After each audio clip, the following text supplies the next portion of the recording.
Welcome to A Scrap Life, a podcast solely focused on the hustlers, grinders, operators, and business owners who live and breathe the scrap metal industry every day. Here is your host, Brett Eckhart. All right, here we go. November 2024. A Scrap Life, Bulls versus Bears. Mr. Chad Ellerbrock and myself here to talk about all the goodness that's going to happen in November for you guys that are sitting on some excess scrap metal that you're looking to sell. Chad's going to give you some positive news in November. At least, I don't know, at least he'll make the case for the bull case, and he'll make the bear case for all you pessimistic fuckers out there. He'll help both of you. So what's up, Chad? How we doing, man? I'm doing good. I don't know about your way, but I mean, is there a lot of scrap on the ground, a lot of yards out your way? No, there never is scrap. There's no scrap. No scrap ever. Like, flows are terrible. There's no piles. Like, I just look at it, I just see fucking dirt and asphalt and no scrap. That shit's been sold. Well, I do got 2 bull cases and 4 bear cases for you. So you're trying to piss. As long as when it comes around Christmas time, as long as December, and you're not trying to ruin our fucking holidays too bad, then I guess I'll let you have November. But let's see. Let's see what you. What do you think?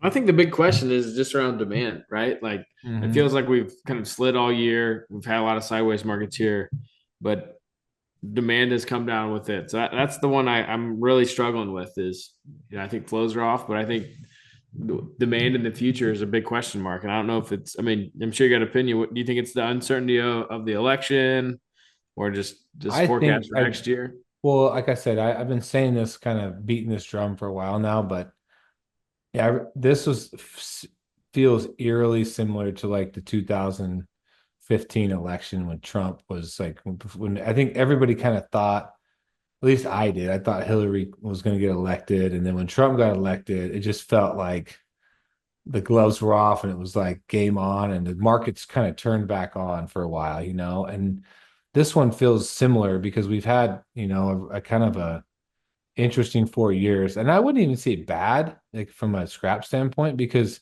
we've had a pretty good 4 years. So I'm not complaining on that front. Like, we could talk about some other like social issues and some other like economic issues, and I could go on that deal all day. But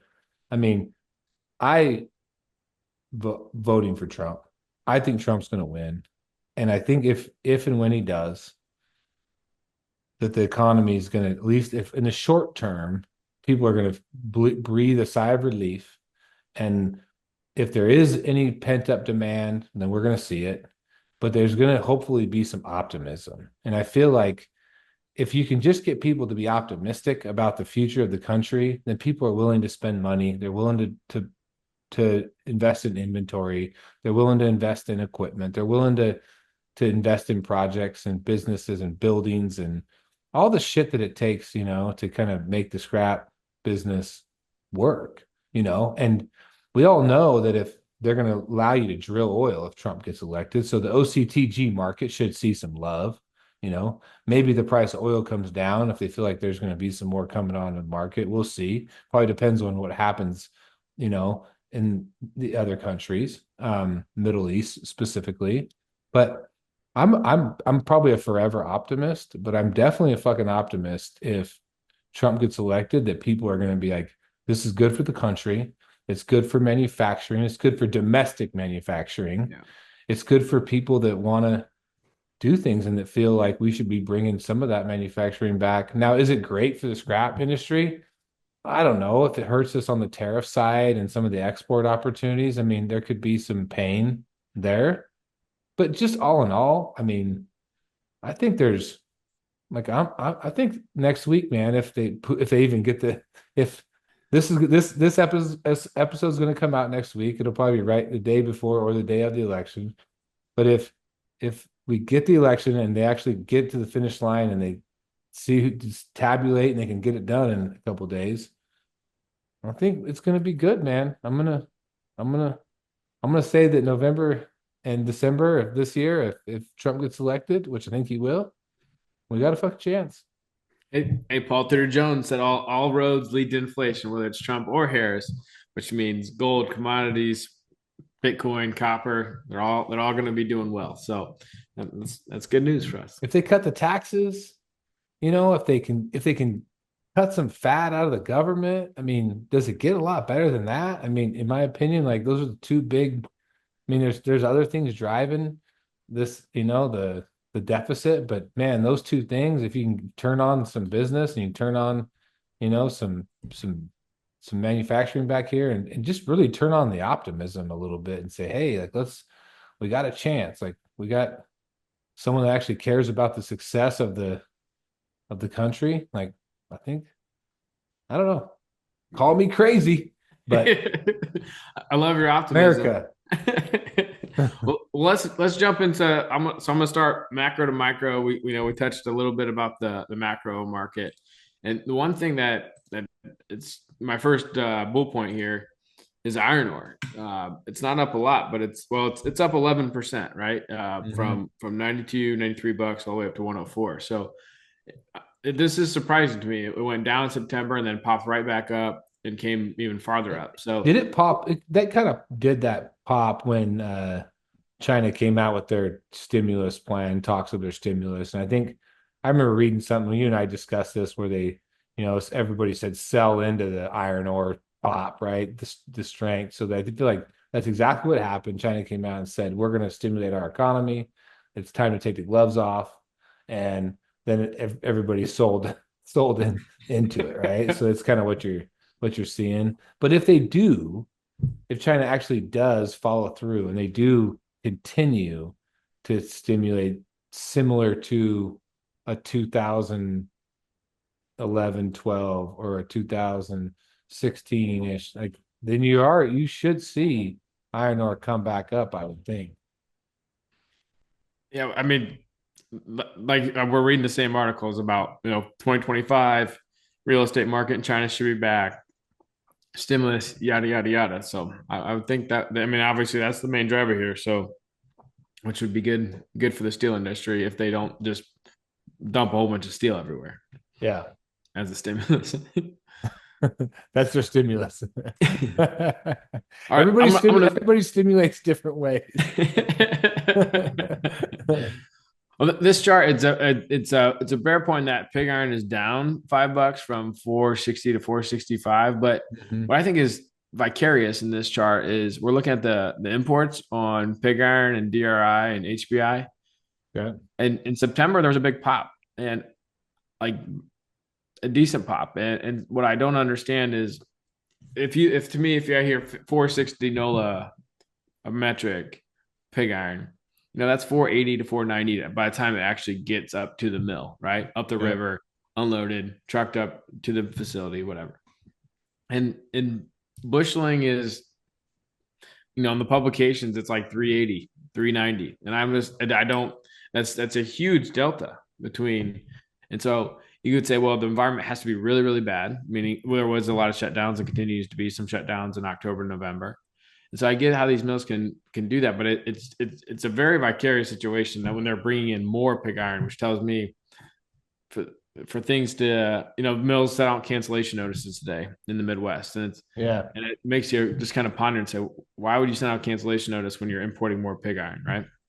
Well, do you send out cancellation notices because you don't know how many tons you're going to buy per se, right? So maybe you're not sending out a cancellation notice because you are going to drop pricing, but maybe it's like so you can control the tons that you actually want to purchase, and so you have a better grasp on this is what I'm going to be willing to commit to versus allowing you to fill the old contracts plus whatever else is going to come up for the new month. Could you just say we're canceling across the board? There's an election in fucking a couple days. We want to see what's going to happen, and we're willing to take that flyer. We're good on inventory, and we want to like have better control over the tons. Is that an option? I mean, you're a mill buyer, you would know. Yeah, I mean that certainly is an option. I always feel like if you're going to cancel orders, you gotta feel like there's going to be some down coming, but Maybe But that's maybe it is all rhetoric, do you right? do that is just because, I mean, whether there's down coming or not, just to protect yourself for a volatile couple of days at the beginning of the month, like, because obviously probably no deals are getting done today, which is today's the first. But if you don't really know what could happen next week, and you're kind of like, that thing could Well, as a go. mill buyer, you're always trying to match up what are my sales and what's my inventory. So if you Okay. got 4 weeks inventory and 4 weeks of sales, like you're kind of in a good position. If you got 4 weeks inventory and only 2 weeks of sales, like you want to slow down, and, Yeah. and vice versa. If you got 8 weeks of sales and only 4 weeks of inventory, you better be buying, to cover your Mhm. risk. So I got to think that mills inventories, they got the scrap they wanted last month, or their order books came down, and that's the one we just don't know yet. Which couldn't we compare the lead time chart and to that and just say, okay, from a lead time standpoint, does the lead time reflect anything that could be a driver in that Yeah, scenario? yeah. And so we're looking at the lead times. I mean, it's fairly flat. It's been jumping between 4 to 4.5 weeks the last couple of months. Okay. So that really doesn't give you any indication of why anybody would cancel. It's just kind of like, okay.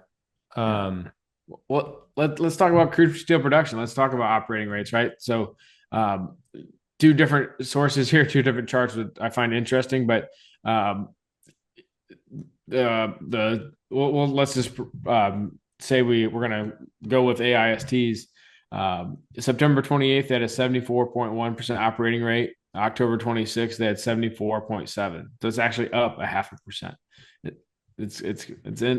We had dipped as low as 73 mid-October, but it's still up 0.5% from last month to this month. So it's interesting. so explain that to me like I'm a fifth grader. I mean, because that's about my mentality. So what I'm saying is, if you're going to cancel orders, you either got too much scrap coming in or your Okay. orders went down, right? So Okay. the first thing you should look is, well, how is scrap flow? Well, it doesn't feel like this is a good time of the year to anticipate. No one goes into November, December expecting flows to be great and you're getting all the scrap you want, right? Yep. So then you guys say, oh man, this must be a demand issue, right? So you're going to expect to look at this chart and just see, we were at 76%. Now we're at 72%. You're expecting it to come down with all those outages and shutdowns, right? Yeah. And it did go down mid-month, but now it's popped right back up. I'm So not saying that not.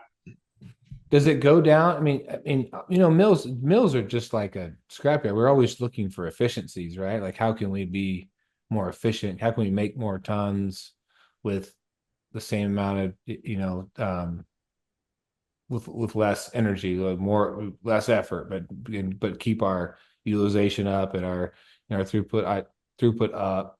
Obviously, you need scrap to make that possible, but do you gain efficiencies somewhere along the line somehow that allows your utilization to be up? But maybe you had more inventory on the ground to start with. I mean, so you're able to drive that number without having to say go to the market and buy more scrap? Yeah, they're always, like I said, they're always trying to match those inventories and those sales, The right? sales. Okay. And I mean, you can play with utilization. You can play with efficiencies, meaning you melt more bush and pig iron and shredded. You can go a little quicker than melting heavy melt turnings. Yeah. But when you're in the 70s, you're probably melting heavy melt turnings, right? So that's what I find vicarious is. And why is that?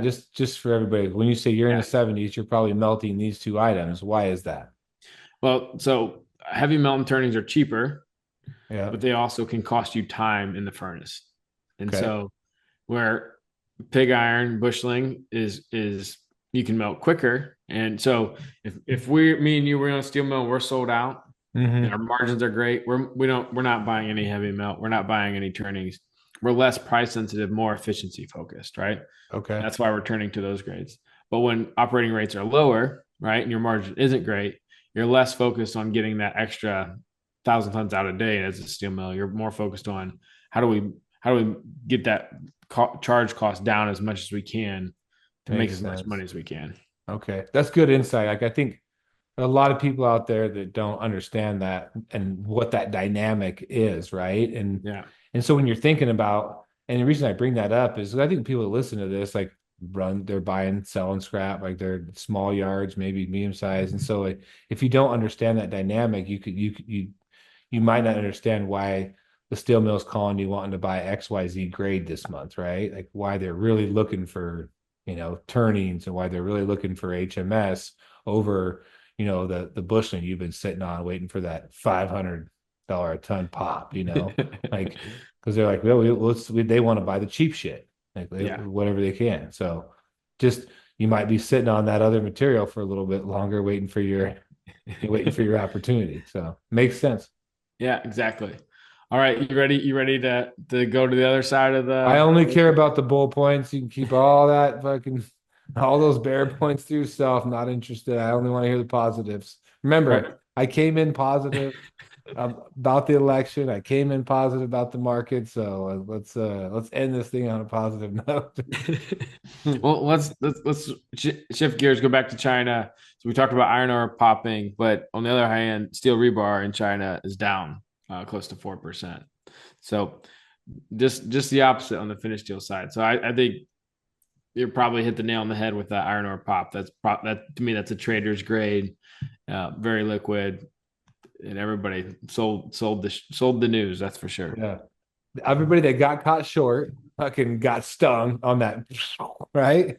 Like if Yep. you were short ahead of that, so I think I told the story, but like Nick and I were talking. So that the day before China had came out, Nick and I were talking about the price of copper, and I was like, no, there's no way copper goes to 450 by the end of the month.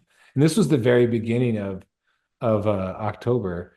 And I was like, no, I bet him $100. And then copper was like at 415. And I fucking shit you not, like in 2 days, it just blew by. Like the 450. I was like, well, that didn't age very well.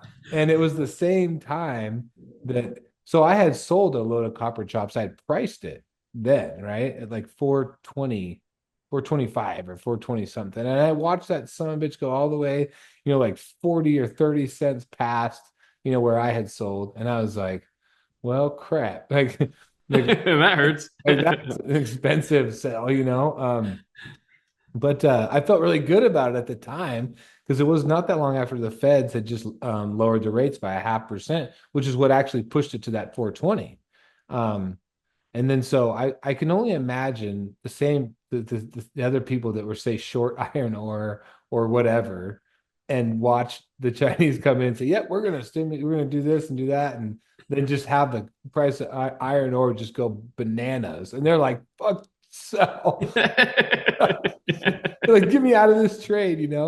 And and just watching it just roast them, right? And so I was sitting there thinking, I'm like, that's probably like how I was when copper went to what I think it got up to like high 460s, like 468. Like I think it just, I mean, literally it was like 40 cents I left on the table in a matter of days. And I was like, well, you win some, you lose some. Yeah. That was a tough one.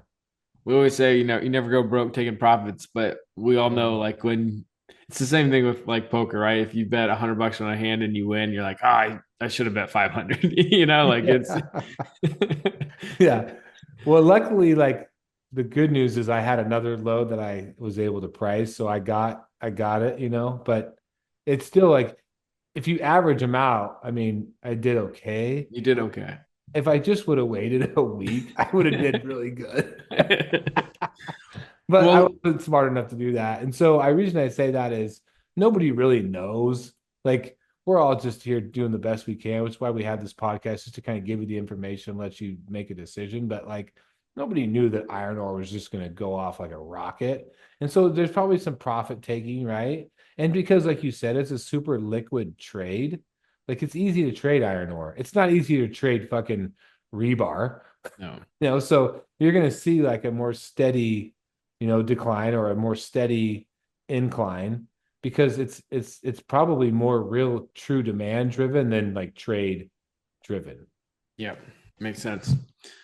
So we talked a lot about copper there. I mean, and this what you said is up at above 450. We're at 449 last month. Now we're at 434. A Yeah. little 3.3% decrease. Dr. Copper is coming back down. So I tend to think this is just like you said, it got stimulated. Now it's coming back to reality, and I still think there's just a lot of uncertainty here. There is, but there's especially uncertainty into China and kind of what they plan to do moving forward, right? Like they said, yes, we're going to do whatever we can to stimulate the economy, and that's yet to be seen if they're going to do everything they can. If they do come in with the helicopters and start, dropping money, then you could watch copper go right back where it was at and keep going. Or if they don't, I mean, you could literally watch copper go back to $4 and blink of an eye, really. I mean, in a matter of less than a few days. I mean, you can watch copper just fall all the way back off. It's really, I think everybody is just chopping along, waiting for this next week, at least in the United States.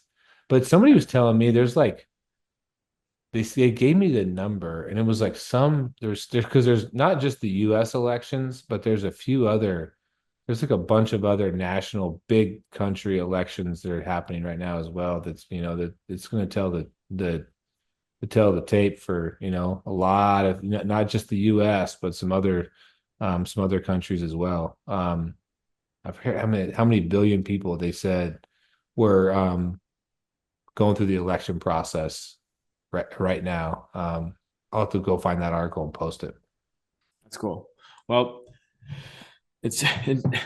hopefully when people are hearing this podcast Monday, Tuesday, Wednesday, all this election stuff is done and we got clear eyes and we can come out optimistic. But before then, let's talk about Turkey.